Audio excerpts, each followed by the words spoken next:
¿Alguna vez te has preguntado por qué Dios, que llena los cielos y la tierra, pidió que le construyeran un santuario? ¿Necesita Dios un lugar físico o está revelando algo mucho más profundo? Vamos y estudiemos el Parashá Terumá.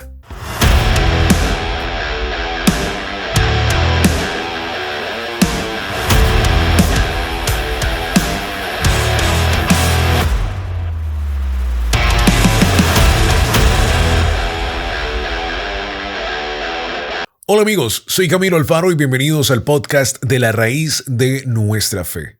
El Parashá Terumá es un parashá extraordinario porque entramos en un momento crucial en la historia del pacto. Israel ya fue redimido de Egipto, ya cruzaron el mar, ya escucharon la voz en Sinaí, pero ahora Dios dice algo sorprendente. En Éxodo capítulo 25, versículo 8, la palabra dice: y harán un santuario para mí, que es la palabra Mishkan en el hebreo, y habitaré. Esa palabra también es muy importante porque habitaré es la palabra Shakan, en medio de ellos. Y harán un santuario para mí y habitaré en medio de ellos. Mira que no dice habitaré en él, sino en medio de ellos. Desde el principio, el tabernáculo no solo era una arquitectura, era una teología o algo visible de la presencia divina de Adonai. Y algo que a mí siempre me gusta mencionar cuando estudiamos este Parashá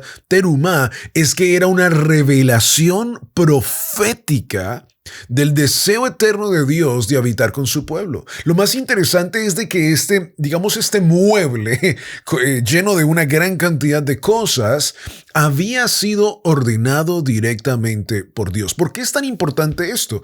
Porque el santuario o el tabernáculo que Dios decidió, donde Él iba a habitar en medio de su pueblo, fue diseñado no por Moisés, no fue diseñado por Aarón, no fue diseñado por el pueblo de Israel en el desierto, sino fue diseñado por el arquitecto, por Yod-Hei Vav-Hei.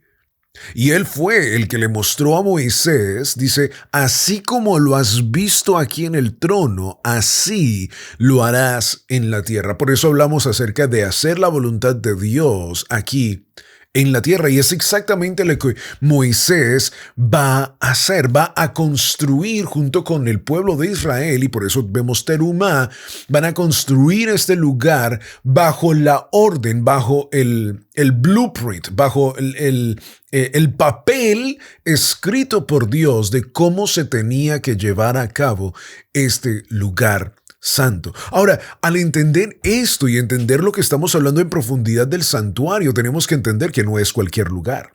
Si fue Yod-Hei Vav-Hei, Dios mismo, el que le dijo a Moisés que se construyera este lugar, significa que hay algo muy interesante acerca de este lugar.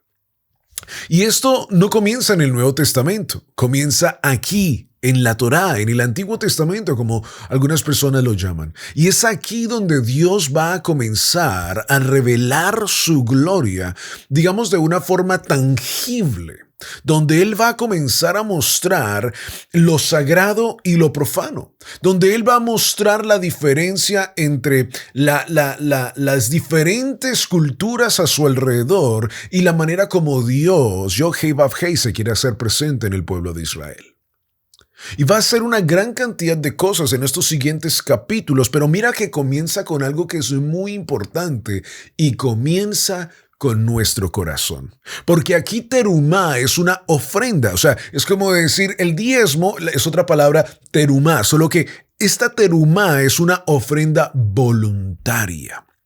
Y por eso nuestro primer punto del día de hoy es la ofrenda voluntaria, el corazón que precede a la presencia. Éxodo capítulo 25, versículo 2 dice: di a los hijos de Israel que tomen para mí ofrenda de todo varón que la diere de su voluntad, de corazón tomaréis mi ofrenda. Esto es muy importante, porque la palabra terumá significa ofrenda elevada. No es impuesto, no es obligación, es una respuesta voluntaria. Esto no significa que las otras no se tengan que dar con una manera no voluntaria, ¿no? Sino que esta en especial tiene que ser muy voluntaria, tiene que nacer del corazón, porque lo que van a construir con esta ofrenda va a ser el lugar donde la presencia divina de Dios va a habitar. Escucha muy bien, en medio de su pueblo.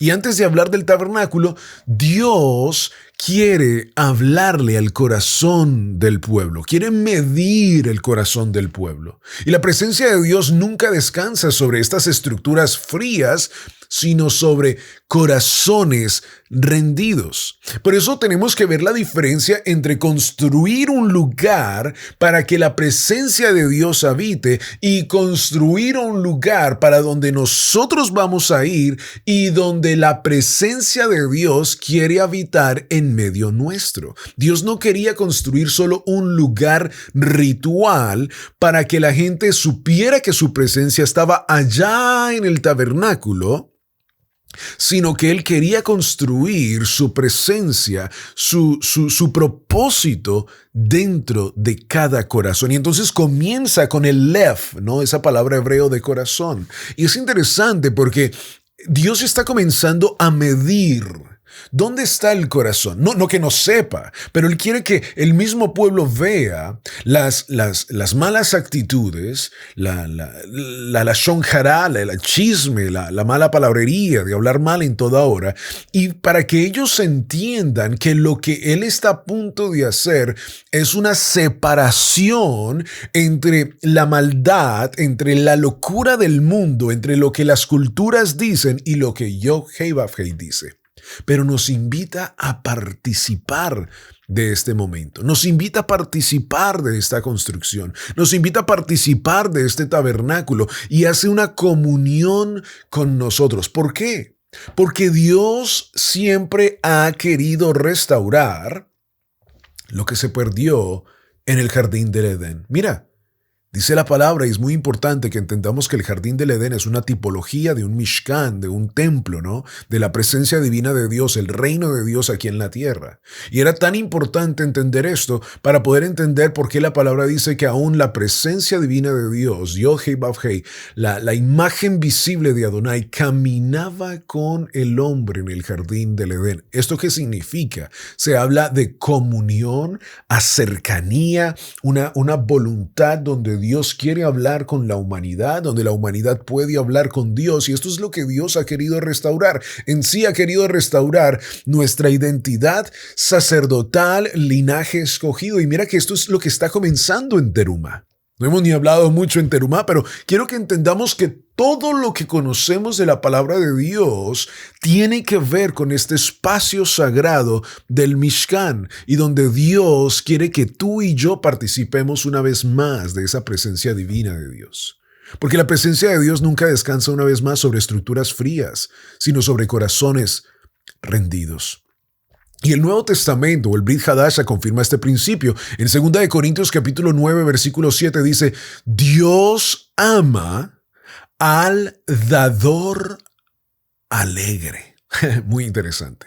Y Romanos capítulo 12, versículo 1 es tan importante porque ahora cuando Pablo ya llega a la escena, el apóstol Shaul llega a la escena y entonces comienza a hablar de todo lo que él conoce, todo lo que le ha sido enseñado.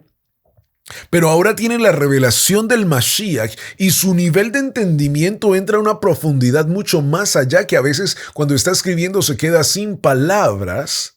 En Romanos 12, capítulo 1 nos dice, presentad vuestros cuerpos como sacrificio vivo. O sea, Pablo está usando palabrería o lenguaje, no palabrería por decir, sino lenguaje del Mishkan, lenguaje del templo, para que el mundo conozca que sí, el templo está vigente, hay un trono celestial donde por supuesto nuestro sumo sacerdote es Yeshua, que ese tabernáculo una vez más va a bajar y va a descender aquí en la tierra, pero que aquí en la tierra, en este momento, tú y yo somos linaje escogido, real sacerdocio, donde tenemos que comportarnos y presentar vuestros cuerpos como sacrificio vivo, porque cualquiera diría, pues no hay templo, yo no tengo que hacer nada, puedo vivir la vida como yo quiera porque no hay un templo, no está el servicio del tabernáculo. Pero Pablo entiende que ahora la vara ha subido, esa vara se ha subido a un siguiente nivel porque el mismo Yeshua la subió y Yeshua nos llevó al nivel donde Él quiere que nosotros vivamos como si estuviéramos dentro del tabernáculo, pero a nuestro alrededor, en nuestra vida común, en donde quiera que estemos. Por eso nosotros tenemos que hacer una diferencia entre lo sagrado y lo profano. Tenemos que hacer una diferencia entre el día del Shabbat y el resto de los días de la semana, porque hemos entrado en un servicio sacerdotal, no como Cohen Gadol o como sumo sacerdote, no, sino que nuestra vida tiene que emitir una vida donde somos parte de la comunión con Dios. Dios siempre ha querido regresar a donde Él camina contigo, a donde Él está contigo, donde tú puedes caminar con Él, hablar con Él. ¿Para qué? Para poder vivir el propósito que Dios tiene para ti aquí en la tierra. Y es que adorarle a Él solamente. Ese es el propósito de Dios para nuestra vida. La construcción de este santuario comienza con un pueblo dispuesto y la presencia sigue al corazón consagrado. O sea, los que dijeron que sí de corazón y comenzaron a dar una ofrenda elevada delante del Padre, comenzaron a construir historia, comenzaron a construir profecía bíblica, comenzaron a ser parte del plan perfecto de Dios. Y esto sigue sucediendo hasta el día de hoy. Dios sigue ofreciéndote a ti el privilegio de servirle a Él en su servicio, en ministerio, en todas las diferentes áreas dentro de la casa de Israel. Dios te invita a ti a ser un sacerdote dentro del reino. O sea, a ofrecer sacrificio, Romanos 12:1, presentar vuestros cuerpos como sacrificio vivo delante de Dios. Porque es que Dios no busca primero edificios, Él busca voluntades entregadas. ¿Qué dice Él? Mira, es muy importante entender esto. Si Dios quisiera haber construido un lugar, mira, trae la mejor tecnología para esos miles de años atrás, con agua alrededor, con aún pantallas de LED, todo lo que Él quisiera, lo hubiera podido hacer. Porque es Dios, es Yod-Heh Vav-Heh eterno. Pero Él quería que tú y yo participáramos de la voluntad divina de Él. Nos invita a ser hombres y mujeres que viven en la voluntad de Dios. Nos invita a tener comunión con Él, porque Él es un Dios que se relaciona con su pueblo. No tienes que esperar una vez al año para ir y presentarte delante de Dios. Él es un Dios relacional. Punto número 2, muy importante del día de hoy, es esta frase: y habitaré en medio de ellos. Hay 3 palabras que quiero que te recuerdes, especialmente en esta aliyá número 1, que son muy importantes de Éxodo capítulo 25. Son las palabras Mishkan, que es el santuario o el tabernáculo, y está la palabra Shakan, que es habitar, y después está el Mikdash, y habitaré en medio de ellos. Éxodo capítulo 25, versículo 8 nos dice: y harán un santuario para mí, Mishkan, y habitaré, Shakan, y en medio de ellos, Mikdash. La palabra hebrea para habitar, una vez más, es Shakan, de donde viene la palabra que a lo mejor tú has escuchado, que se llama Shekinah o la Shekinah de Dios, y implica morar, establecer su presencia estable en medio de su pueblo. ¿Por qué esto es tan revolucionario, mis amados? Porque después, cuando vamos a Juan, capítulo 1, versículo 14, esto le calla, lo digo con mucho respeto, no en sentido de orgullo ni nada, pero esto calla tipo de excusas que dicen que Yeshua era cualquiera, que Yeshua no era divino, que Yeshua fue un simple hombre. No puede ser, porque Juan capítulo 1, versículo 14 hace una conexión divina con este Parashat Terumá, con la construcción del tabernáculo, y usa exactamente las mismas palabras. Juan capítulo 1, versículo 14 habla acerca del verbo del versículo 1 y dice: y aquel verbo fue hecho carne y que habitó. Shakán, y habitó entre nosotros y vimos su gloria como el unigénito del Padre, lleno de gracia y de verdad. La presencia divina de Dios habitó en la imagen visible, o sea, la imagen visible que estuvo dentro de nosotros era la misma presencia de Dios caminando entre nosotros.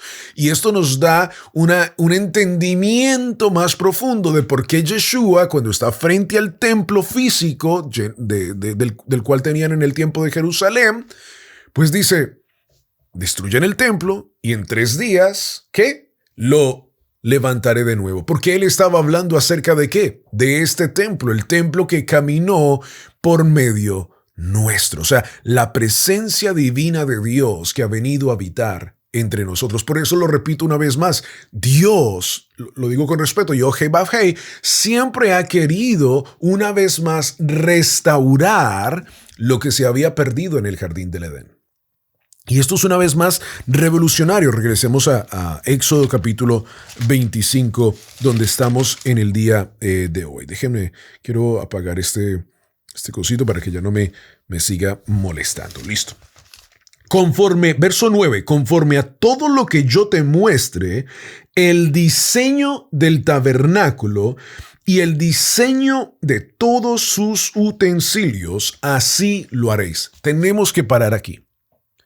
Esto significa, mis amados, que todo lo que hay, yo sé que muchos lo saben, pero es importante que lo recordemos, que todo lo que hay dentro de este tabernáculo, no fue que Moisés dijo, ¿qué tal si lo hacemos redondo, el tabernáculo? ¿Qué tal si para allá hacemos una reja? Colocamos el agua en ese lado, colocamos el aposento alto aquí. No, fue Dios mismo el que diseñó este lugar. Y cuando uno comienza a estudiar el Mishkan y entra en profundidad y después el templo y entra en todas esas cosas, eso es un mundo extraordinario que todo nos lleva a Yeshua. Que todo nos lleva a entender más de esa presencia divina de Dios. Pero es muy importante que el versículo 9 lo podamos recordar por el resto de nuestra vida, porque fue Yod-Heh-Vav-Heh mostrándonos un trono, mostrándonos una idea de lo que hay en el trono. Así como te lo mostré, conforme a todo lo que yo te mostré, Moisés, el diseño del tabernáculo y el diseño de todos sus utensilios, así lo haréis. El arca, los ángeles, los panes, la menorá, todo. Adonai se toma el tiempo para describir parte por parte cómo Él quiere que su presencia habite aquí en la tierra. Y cuando uno estudia cada uno de estos elementos, por supuesto uno entiende lo impresionante que es lo que Dios quiere mostrarnos a nuestra vida. En el mundo antiguo, los dioses estaban en templos distantes, lejos del pueblo. Pero el Dios de Israel desea habitar en medio de su pueblo. Esto es muy importante para nuestra vida, porque muchas personas hoy en día piensan que la santidad divina de Dios está en la iglesia de la esquina a la cual asistes, que solo puedes sentir la presencia de Dios, lo digo con mucho respeto, cuando te lanzas para atrás y sientes que el Espíritu te toca y eso es la presencia divina de Dios. O que la presencia divina de Dios está allá, pero en mi casa no puede estar. Y la presencia de Dios no tiene límites. Esto es muy importante. Cuando Dios quiere que su presencia se manifieste, lo va a hacer. Hay espacios sagrados, por supuesto, de la presencia divina de Dios, claro que sí. Pero la presencia de Dios o Dios mismo siempre ha querido tener una relación entre Yod-Heh-Vav-Heh y nosotros. Y esta es una línea que atraviesa toda la Escritura. Una vez más, Juan capítulo 1, versículo 14. El Verbo se hizo carne y habitó entre nosotros. Y después Apocalipsis capítulo 21, versículo 3 dice, he aquí el tabernáculo de Dios con los hombres, cuando comienza a hablar acerca del Cordero Santo, Santo, Santo de Dios que habita en el tabernáculo de Dios. O sea, que cuando estamos hablando acerca de este lugar que se está construyendo aquí en la tierra y que Dios toma la regla de que tiene que ser construido exactamente como Él le dijo, era porque toda la profecía bíblica se tenía que cumplir en este momento. Moisés estaba haciendo la voluntad profética de Dios aquí en la tierra para que después se pueda cumplir Juan capítulo 1 versículo 14, después se pueda cumplir Apocalipsis capítulo 21 versículo 3, que esta imagen de un tabernáculo físico, de cortinas, de todo lo que el pueblo dio, ¿no? Era una imagen, era una sombra de lo que era la imagen visible de Adonai en la tierra. Si Yeshua es la imagen de Dios, que lo es, obvio, este tabernáculo mostraba su profecía bíblica aquí en la tierra o su voluntad perfecta aquí en la tierra. O sea, esto es como decirte yo en este momento que alguien no sé, va al trono y baja un elemento desde el mismo trono de Dios donde en este momento Él está sentado en su trono. O sea, estamos hablando de algo extraordinariamente espectacular. Dios decidió mostrarnos, primero que todo, que sí hay un trono real, que hay un reino real, que allí, no sé dónde, en los cielos, como dicen los salmos, está un lugar donde Dios habita. Desde Éxodo hasta Apocalipsis, el plan no cambia. Dios quiere morar con su pueblo. Esto es muy importante, porque la salvación no solo es escapar del juicio, es entrar en comunión con Dios. No es ser salvo y listo, soy salvo. Es, una vez más, entrar en comunión para que se pueda completar el plan profético. Lo explico de otra forma. Si fallamos en el jardín del Edén como humanos, porque fallamos todos los días, fallamos en todo momento, fallamos a los errores del pecado que hay a nuestro alrededor, Dios nos está diciendo que por medio de la salvación y de la gracia tenemos la redención de poder ser una vez más vistos por la sangre del Cordero de Dios para que Dios pueda tener comunión con nosotros. Dice la palabra, se hizo pecado, se hizo por nosotros, murió en un madero por nosotros. ¿Para qué? Para que pudiera restaurar lo que se había perdido. La salvación no es solamente algo que tú haces, no es simplemente la misa a los 13 años, no es simplemente la oración que levantas las manos. La salvación es, como dice la palabra, yo soy el camino, la verdad y la vida. Es el retorno a la comunión con Dios para que como humanidad, que la palabra Adam en sí es tierra y representa a toda la humanidad, podamos nosotros una vez más caminar con Él y vivir conforme a todo lo que Él nos ha dicho. Mira que Éxodo capítulo 25 versículo 9 es obediencia absoluta, le está pidiendo a Moisés. Dice, conforme Moisés a todo lo que yo te muestre, el diseño del tabernáculo, así lo haréis. O sea, le está diciendo, Moshe, requiero obediencia y necesito que lo hagas exactamente como te lo mostré. Punto número 3 del día de hoy es el diseño celestial. No es creatividad humana. El santuario, una vez más, no nace de la imaginación humana. Tiene un diseño revelado. El Nuevo Testamento explica esto claramente en Hebreos capítulo 8, versículo 5. Dice, el tabernáculo era figura y sombra de las cosas celestiales. Qué lindo esto, ¿verdad? Yo a veces me imagino a Yeshua, esto es yo, viendo el templo, ¿qué pasaría por su mente? Yohei Bavhei, la presencia divina de Dios, habitando la imagen visible, caminando entre nosotros humanos. ¿Qué pensaría él del templo? Cuando él viene del tabernáculo celestial. Yo creo que por eso cuando él tiene esa escena como Pinjas, como Fines, en el templo, y comienza a limpiar, y comienza a tirar esas sillas, y comienza a hacer eso, ¿no? Porque él decía, no, la presencia divina de Dios tiene que ser respetada. Y esto nos enseña a nosotros los celos por la casa de Dios. La diferencia, Yeshua nos estaba enseñando la diferencia entre lo sagrado y lo profano. Y esto significa que el tabernáculo era un modelo visible de una realidad espiritual mayor. Por eso le digo, eso es como que usted tuviera el poder, no lo tenemos, tuviera el poder de ir con un teléfono y tomarle una foto a un querubín con todas esas caras que tiene y que describe la Biblia y después bajarla acá y mostrársela a la humanidad y que sea una foto real. El tabernáculo es una foto real de que hay un trono real y de que hay un rey real. Una vez más lo digo. Esto significa que el tabernáculo era un modelo visible de una realidad espiritual mayor.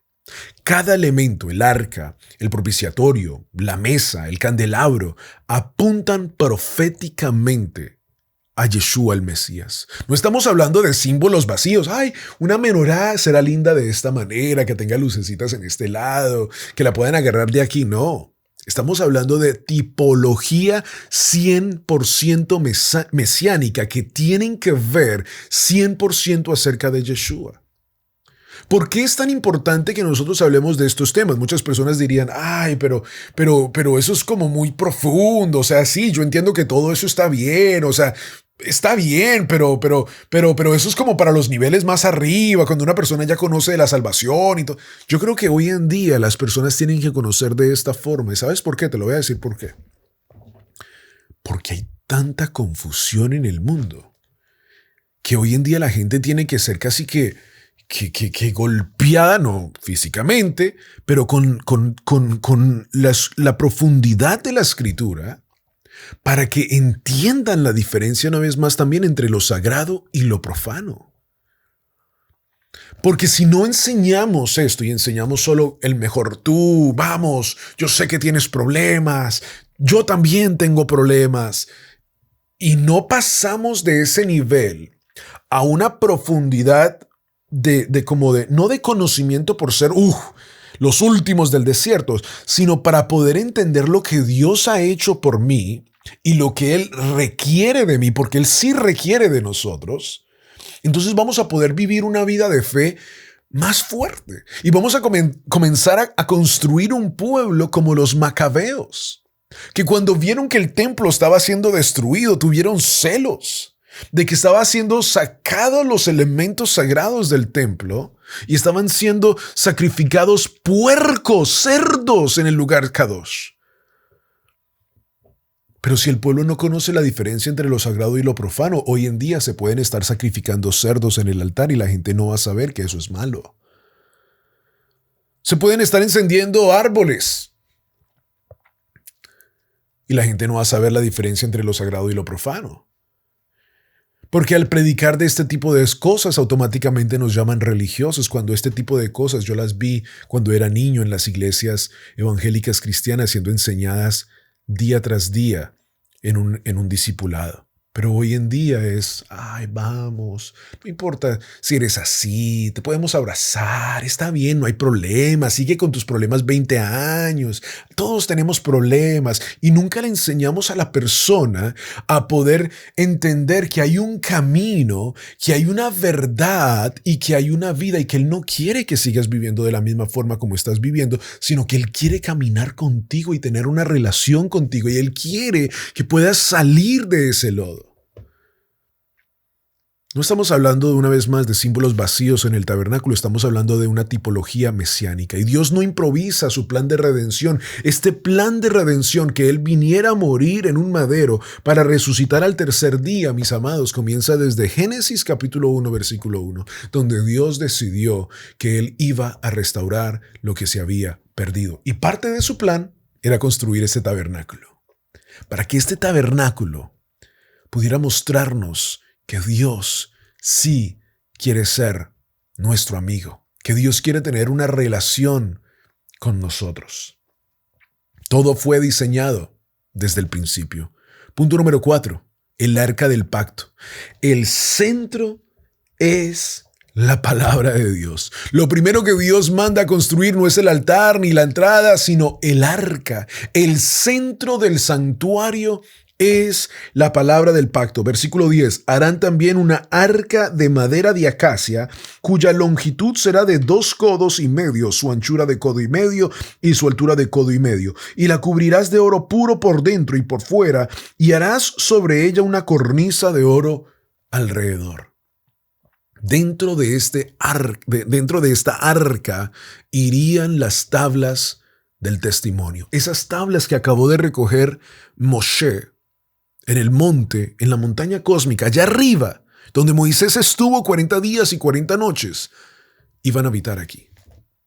O sea, Dios está comenzando a abrir ese trono, esa puerta del reino, y está comenzando a descargar desde el mismo trono lo que la voluntad de Dios quiere. Nos da tablas. O sea, estamos hablando de ¿qué? Algo físico, es tangible.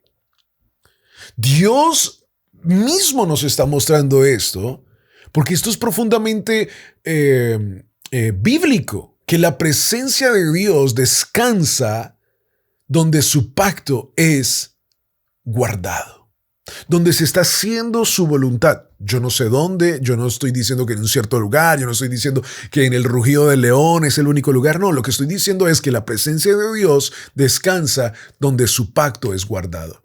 Y el Nuevo Testamento lo confirma en Juan capítulo 1, versículo 1, el verbo es Dios. Hebreos capítulo 9, versículo 4 habla que el arca contenía el pacto de Dios.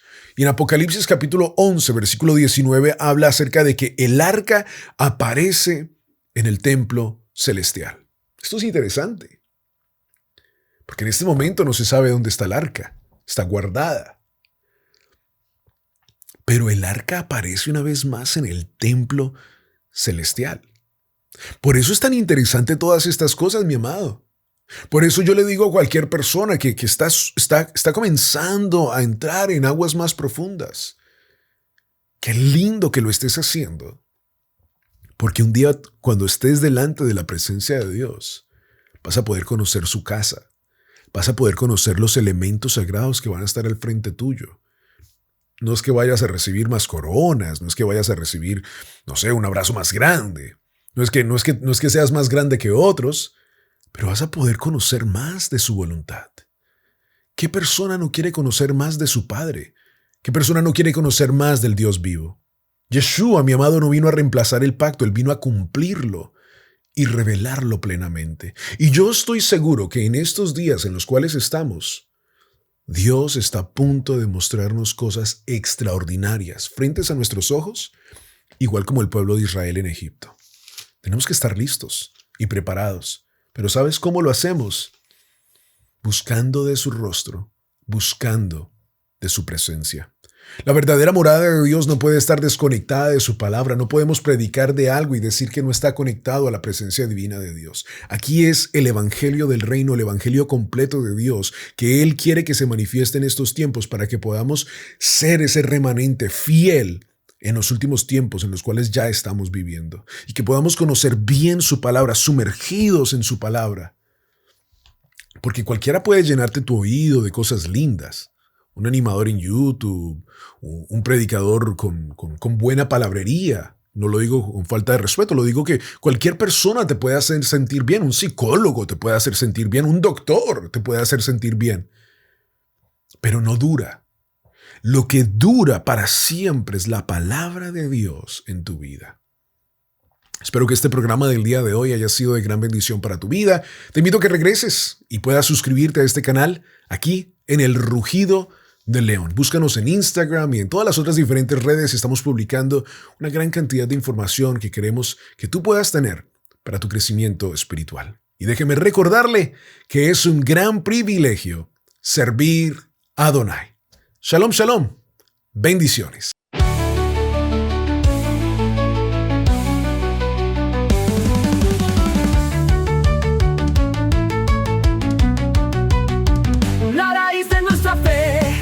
camino.